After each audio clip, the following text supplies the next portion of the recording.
Bahasa Malaysia diangkat sebagai bahasa kelima terbesar di dunia. Lebih 300 juta penduduk ASEAN menggunakan bahasa Melayu sebagai bahasa pertuturan. Nama saya Abel. Namanya Abel. Udah berapa lama belajar bahasa Indonesia? Malaysia klaim penutur bahasa Melayu hingga 300 juta pengguna. Di saat bahasa Melayu di negaranya sendiri tidak diminati, Malaysia mengklaim bahwa bahasa Melayu memiliki penutur atau pengguna hingga 300 juta pengguna. Bahkan, mereka mengklaim bahwa bahasa Melayu masuk dalam daftar salah satu bahasa dengan penutur terbanyak di dunia. Pertanyaannya, dari mana Malaysia mendapatkan jumlah hingga 300 juta penutur bahasa Melayu? Ternyata, mereka memasukkan jumlah pengguna bahasa Indonesia ke dalam data pengguna bahasa Melayu. Di saat Indonesia dengan susah payah mengenalkan bahasa Indonesia di seluruh dunia, Malaysia dengan enaknya mengklaim kepopuleran bahasa Indonesia sebagai pencapaian bahasa Melayu. Geng, korang tahu tak sebenarnya berdasarkan Astro Awani pada tahun 2014, bahasa Malaysia diangkat sebagai bahasa kelima terbesar di dunia.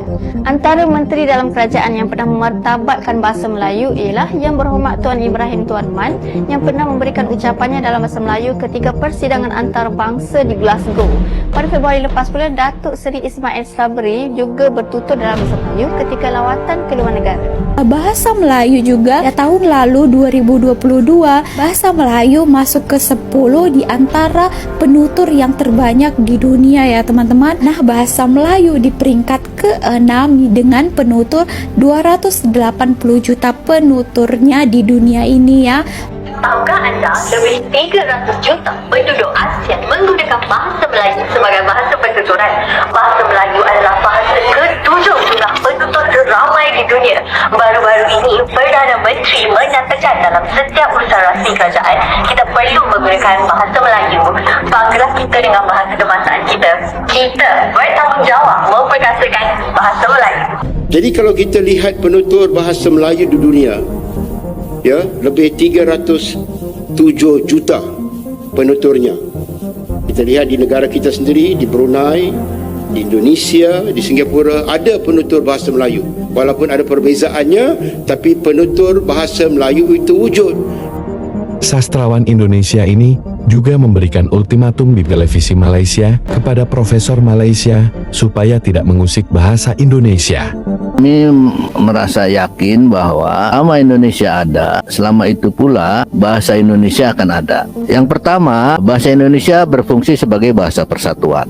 Dan yang kedua, ada perundang-undangan bahasa. Di dalam undang-undang bahasa itu dinyatakan bahasa Indonesia sebagai bahasa negara yang dipelajari di semua peringkat sekolah, yang digunakan di semua kegiatan rasmi. Bahkan juga istilah-istilah Inggris, istilah-istilah asing itu di-Indonesiakan. Di dalam pidato kenegaraan, misalnya presiden menggunakan bahasa Indonesia, tidak menggunakan bahasa Inggris. Dan itu dinyatakan di dalam undang-undang. Nah, hal yang paling jelas sebetulnya itu pada zaman Presiden Soeharto. Presiden Soeharto di dalam forum apapun dia akan menggunakan bahasa Indonesia. Itu sebetulnya untuk menunjukkan bahwa kami sebagai bangsa punya bahasa. Nah, begitu juga orang asing yang akan bekerja di Indonesia, dia harus lulus bahasa Indonesia. Jadi ada ujian ya untuk mereka yang akan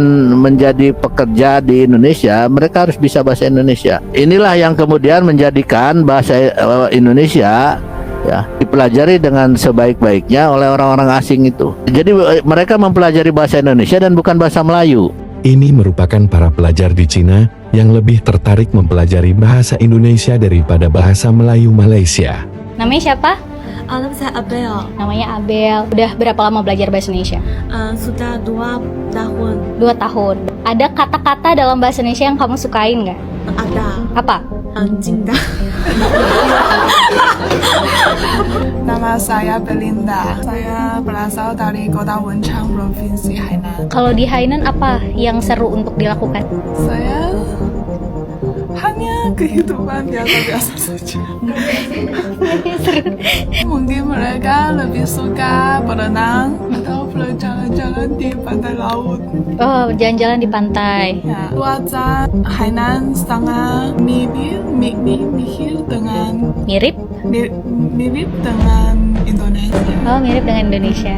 Nama saya Fanny. Menurut kamu selama 20 tahun kamu hidup, apa hal yang paling menyenangkan yang terus terkenang di memori kamu sampai hari ini? Itu susah dipilih. Susah dipilih, terlalu banyak. Ya, satu memori yang paling menyenangkan ialah saya mendapat surat kemasukan universitas. Penerimaan. Surat penerimaan Universitas BLCU. Saya tahu bahwa saya akan belajar di kota Beijing untuk 4 tahun. Devina. Saya datang dari kota Zibo, provinsi Shandong. Oh, dari Shandong. Kesulitan belajar bahasa Indonesia untuk kamu apa sih? Bahasa Indonesia tidak begitu sulit untuk saya. Kalau dari sisi pelafalan, ada nggak pelafalan yang menurut kamu sulit? Apa Pelafalan pronunciation. tidak ada karena aku bisa bicara R dan R nge dan? dan nya. Oh. Tidak susah. Oh, tidak sulit. Biasanya itu yang menjadi tantangan untuk orang Tiongkok yang belajar bahasa Indonesia ya? Ya, Apa aja tadi? R, R, terus nge, nge, ya, sama nya, nya. ya. Oke, terima kasih. Sedangkan menurut Profesor Malaysia ini, bahasa Melayu memang belum siap untuk menjadi bahasa internasional dikarenakan di Malaysia sendiri masih banyak yang tidak berbahasa Melayu. Secara peribadilah. Ya. Pertama-tamanya kita perlu memperkasakan bahasa Melayu itu di dalam negara kita terlebih dahulu sebelum kita ingin menyebarluaskannya ke tempat-tempat di luar. Tetapi sayangnya kita tidak ada legasi bahasa Melayu semasa. Ya, selalu kita berwacana ataupun naratif kita bahasa Melayu adalah lingua franca pada abad ke-16, bahasa Melayu penting. Itu legasi lampau yang tidak ada lagi sekarang. Tetapi di Indonesia, legasi itu yang lampau itu setelah mereka merdeka, malah sebelum mereka merdeka lagi, iaitu pada tahun 1928 mereka sudah mencipta bahasa Indonesia itu sebagai bahasa yang akan menyatu padukan rakyat Indonesia apabila merdeka nanti. Jadi dan setelah mereka merdeka pada tahun 45, legasi itu sampai hari ini bertambah kuat semakin hari. Jadi di Indonesia bukan saja setiap rakyatnya fasih berbahasa negara, mereka bangga, mereka sayang, mereka taat kepada bahasa negara mereka. Di Malaysia ni malang sekali lah. Di Malaysia ni malang sekali lah. Masih ada warga negara yang tak boleh berbahasa negara. Masih ada warga negara yang tak boleh berbahasa negara. Jadi ini sesuatu yang amat tidak kena. Apa erti kerakyatan yang dipegang oleh mereka. Jadi saya kira kita harus selesaikan masalah di dalam negara terlebih dahulu sebelum kita mau menyebarluaskan bahasa Melayu itu ke tempat-tempat lain.